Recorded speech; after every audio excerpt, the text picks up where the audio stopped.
दोस्तों, legal and legal में एक बार फिर से आपका स्वागत है।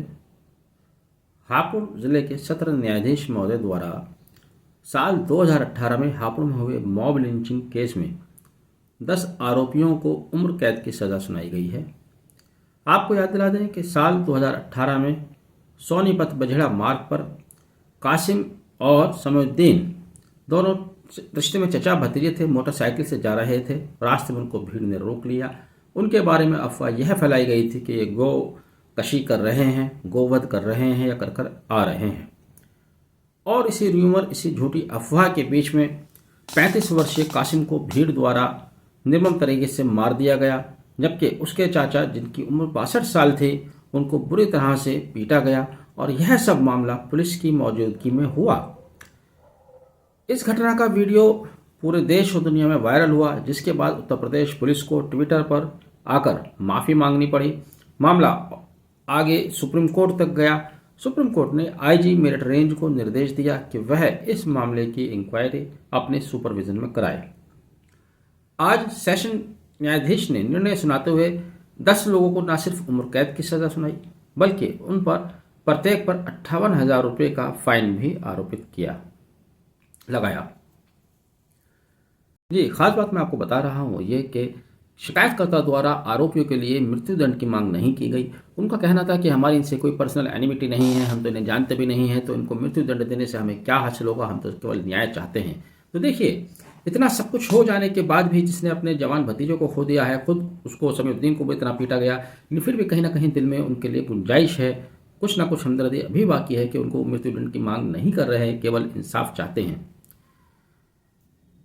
समउद्दीन कंप्लेंट की तरफ से, प्रोसिक्यूशन की तरफ से जो वकील थे वृंदा ग्रोवर, उनका भी नाम लेना जरूरी है, सौतिक बनर्जी, देविका तुलसियानी, हाजी यूसुफ जिनकी अब डेथ हो चुकी है, और मोहम्मद फुरकान कुरैशी। जी, मैं उस बात पर फिर दोबारा आता हूं कि इतना सब कुछ हो जाने के बाद लोगों में आपस में एक दूसरे के लिए अभी भी दिलों में गुंजाइश है। फिर ये नफरत कहाँ से पनपती है कि अनजान लोगों की अफवाहों के आधार पर एक भीड़ जान लेने पर उतारू हो जाती है और जान ले लेती है। भारत में दुर्भाग्यवश पिछले करीब 10-12 सालों में 150 से ज़्यादा मॉब लिंचिंग की घटनाएं घटी हैं।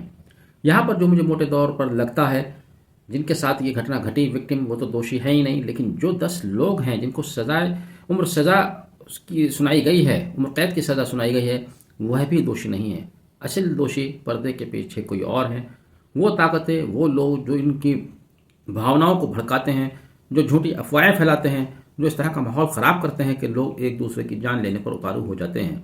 अफसोस की बात यह है कि जो लोग इन घटनाक्रम के पीछे होते हैं, पर्दे के पीछे हैं, वह आज ऐश और आराम की ज़िंदगी बसर कर रहे हैं, लग्जरी कार्स में घूमते हैं, आलीशान मकानों में रहते हैं, बेहतरीन कपड़े पहनते हैं, और उनमें से बहुत सारे लोग मान्य का तमगा भी लेकर इसी समाज में हमारे सामने रह रहे हैं, सो कॉल्ड इज्जत की ज़िंदगी बिता रहे हैं। तो असली गुनहगार वो लोग हैं।